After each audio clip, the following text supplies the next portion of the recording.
Assalamualaikum warahmatullahi wabarakatuh. Waalaikumsalam warahmatullahi wabarakatuh. Alhamdulillahirabbil alamin wal 'aqibatu lil muttaqin wala udwana illa 'alal zalimin. Wassalatu wassalamu ala khairi khalqihi Muhammadin wa ala alihi wa sahbihi ajma'in. Amma ba'du, qala rabbi sholli wa yassir amri wa hlul 'uqdatam min lisani yafqahu qawli. Rabbana atina min ladunka rahmah wa hayyi lana min amrina rasyada.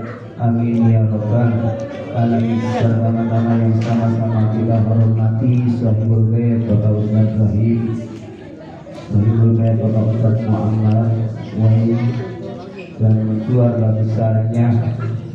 Hari ini kami tidak sebutkan namanya satu persatu, namun tidak mengurangi rasa hormat agung kami para dewan guru, di antaranya Bapak Ustaz Yadi, Bapak Ustaz Yanto, Bapak Ustaz Sarifudin kami, Bapak Ustaz Doni, Bapak Ustaz Doni, dan seluruh para orang tua sahabat Bapak Nur Ali, para sesepuh semua jamaah yang hadir pada malam ini. Alhamdulillah, bersyukur kepada Allah Subhanahu wa taala dengan mengucapkan alhamdulillahirabbil alamin.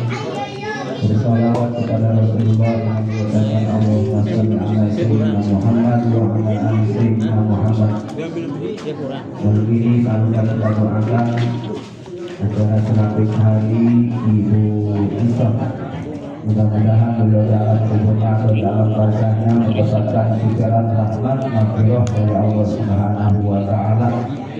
Terima semua amal ibadahnya, diampuni dosa dan kesalahannya, diluaskan alam kuburnya, jadikan kuburnya radhah min riyadin, dengan harta, tenaga, pikiran yang dikeluarkan oleh Sahibul Bait, mudah-mudahan semua dijadikan amal soleh dan pahalanya Allah sampaikan kepada almarhumah. Ini kira-kira pakai pikiran gak acara begini, Pak? Pakai pikiran gak acara begini? Pakai, bisa jadi seminggu lagi, sebulan lagi mikirin buat makannya, mikirin beseknya, mikirin apa buat ustadznya, apalagi ya selama lebih dua dipikirin ya biasanya biasanya begitu ya. Kalau kata biasa orang sini ya biasain ya. Mudah-mudahan semuanya jadi amal soleh ya. Rumah mewah yang kita banggakan tidak akan bisa memewahkan alam kubur. Mobil yang mewah yang kita banggakan tidak akan bisa mengantarkan kita ke kuburan. Lampu terang di rumah tidak akan bisa menerangi alam kuburan. AC yang dingin di rumah tidak akan bisa mendinginkan api neraka azab kubur. Akan tetapi malam ini harta yang dikeluarkan oleh Sahibul Bait inilah harta yang sebenarnya yang akan bisa mengantarkan ke dalam surga. Harta yang kita makan ujung-ujungnya jadi kotor. Harta yang kita pakai ini akan menjadikan rongsokan. Harta yang kita simpan di rumah, baik di bank, semuanya akan menjadikan warisan, bahkan menjadikan rebutan anak. Betul kan? Akan tetapi harta yang kita sedekahkan, harta yang kita infakkan, harta yang dikeluarkan pada malam ini untuk almarhum, inilah harta yang sebenarnya yang akan mengantarkan ke dalam surga. Tasaddaq ala mautaka, kata Imam Ali. Wasiat Rasulullah kepada Imam Ali, bersedekahlah atas nama almarhum. Hadirin jamaah takziah yang dimuliakan oleh Allah Subhanahu wa taala. Malam ini kita renungkan. Malam ini kita bayangkan wajah orang tua kita yang sudah mendahului kita. Bayangkan wajah istri kita yang sudah mendahului kita. Bayangkan wajah orang tua kita yang sudah mendahului kita. Apakah mereka di sana, di alam sana bahagia? Bayangkan, Pak. Pikirkan, renungkan pada malam ini. Maka kita dianjurkan oleh Rasulullah setiap malam Jumat kirimin, bacain Yasin. Gak bisa sedekah, masih gak bisa doain dengan bahasa kita. Fa'in tarokaha faqad aqahuma wa man aqahuma faqad aso. Siapapun orangnya, di mana setiap malam Jumat sedekah kagak, baca Yasin kagak, doain kagak, durhaka kepada orang yang sudah meninggal. Di mana sudah durhaka kepada dua orang tua atau orang yang sudah meninggal, maka sama kita durhaka kepada Allah. Malam ini almarhum hadir. Orang tua kita yang sudah mendahului kita malam ini hadir, dia datang menunggu doa-doa dari keluarganya, menunggu sedekah dari keluarganya. Hadirin jamaah takziah yang dimuliakan oleh Allah Subhanahu wa taala. Sehebat apapun ibadah kita, sehebat apapun amaliyah kita, akan tetapi kita tidak pernah mengirimkan doa, tidak pernah sedekah untuk almarhum, maka semua amaliyah kita akan ditolak oleh Allah Subhanahu wa taala. Lihat di dalam kitab Irsadul Ibad atau di dalam kitab Lubabul Hadis. Dulu ada seorang sahabat yang bernama Alqamah. Beliau sosok sahabat Rasul yang sangat soleh. Ibadah sholatnya rajin, puasanya rajin, sedekah tiap hari. Namun Alqamah ketika akhir hayatnya, beliau tidak mampu mengucapkan kalimat la ilaha illallah.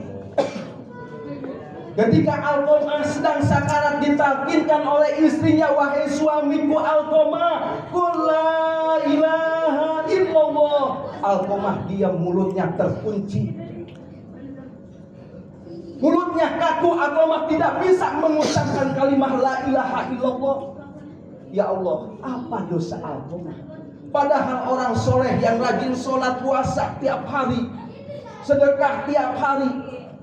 Ketika Rasul berdakwah, Alqamah selalu di belakang Rasulullah. Ketika Rasulullah sholat berjamaah, Alqamah selalu di belakang Rasulullah, tidak pernah meninggalkan Rasulullah. Tapi kenapa Alqamah di akhir hayatnya tidak mampu mengucapkan kalimat la ilaha? Akhirnya istri Alqamah datang kepada baginda Rasulullah, ya Rasulullah, ya Rasulullah, suamiku sekarang sedang sakaratul maut, namun dia tidak mampu mengucapkan kalimat la ilaha illallah. Akhirnya Rasulullah merintahkan 3 sahabat, wahai Ammar, wahai Bilal, wahai Suhaib, pergi ke rumah Alqamah, lihat Alqamah sekarang sedang sakaratul maut. Akhirnya 3 sahabat ini datang ke rumah Alqamah. Alqamah sedang berbaring, sedang sakaratul maut. Lalu 3 sahabat ini menalkinkan Alqamah, wahai sahabat Rasulullah yang soleh, qul la ilaha illallah. Alqamah mulutnya terkunci, dia kaku, mulutnya tidak bisa mengucapkan kalimat la ilaha illallah. Ya Allah, dosa apa yang dilakukan Alqamah sehingga Alqamah tidak mampu mengucapkan kalimat la ilaha illallah ketika akhir hayat? Akhirnya 3 sahabat kembali kepada Rasulullah, ya Rasulullah, sahabat engkau yang soleh itu tidak mampu mengucapkan kalimat la ilaha illallah. Barangkali Rasulullah tahu apa dosa yang dilakukan oleh Alqamah.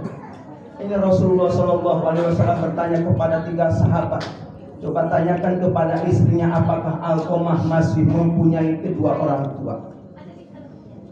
Datang 3 sahabat kepada istrinya, wahai istri Alqamah, apakah Alqamah ini mempunyai orang tua, masih mempunyai orang tua? Dijawab oleh istrinya, bapaknya sudah meninggal namun ibunya masih ada.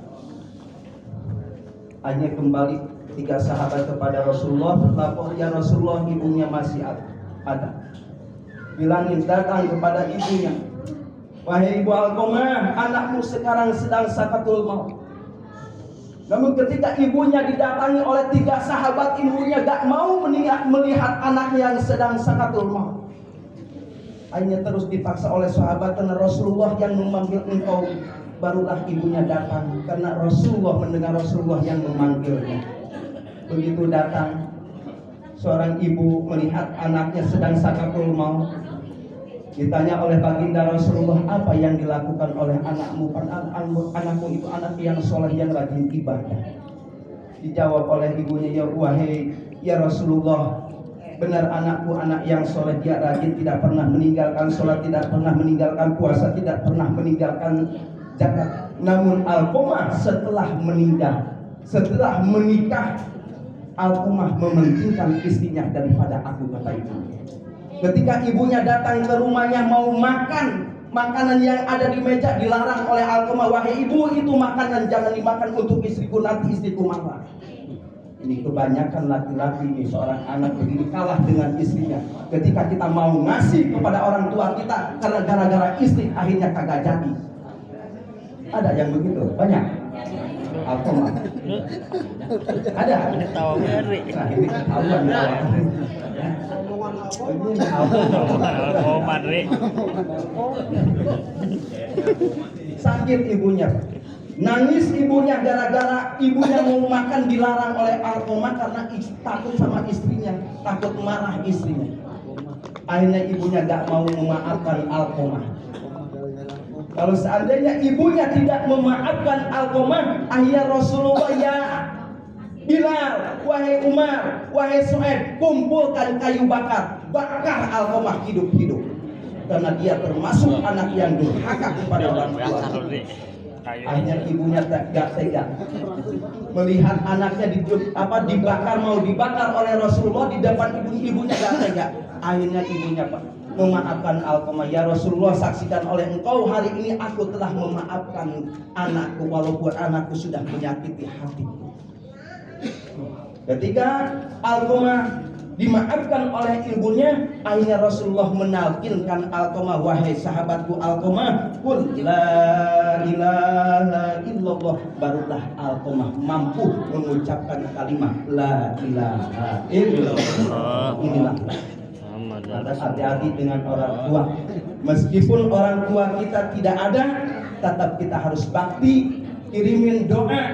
Karena harapan orang-orang yang meninggal itu adalah doa, sedekah dari anak-anaknya, terutama di malam Jumat. Mereka datang arwahnya di depan rumah kita, di pintu dia berdiri nunggu sedekah, nunggu doa dari anak-anaknya. Ketika anak-anaknya tidak berdoa, mereka merasakan sedih, nangis hatinya. Ya Allah. Oleh karena itu mudah-mudahan almarhum pada malam ini bahagia mereka di sana. Mudah-mudahan almarhum orang tua kita yang sudah mendahului kita, dengan doa bersama ini mereka juga bahagia pada malam ini ya. Mudah-mudahan Sohibul Bait Bapak Ustaz Rohim diberikan kesabaran dan ketabahan semua keluarganya, anak-anaknya dengan ditinggal oleh istrinya, anak-anaknya ditinggal dengan ibunya. Mudah-mudahan mereka semuanya keluarga besar diberikan kesabaran dan ketabahan oleh Allah Subhanahu wa taala. Kita semua yang masih hidup, mudah-mudahan Allah Subhanahu wa taala berikan kesehatan panjang umur. Mudah-mudahan kita diberikan kekuatan iman Islam kita sehingga akhir hayat kita dalam keadaan mati husnul khotimah. Amin. Ya Rabbal alamin. Cukup ya, tak usah panjang-panjang ya. Assalamualaikum warahmatullahi wabarakatuh. Waalaikumsalam warahmatullahi wabarakatuh.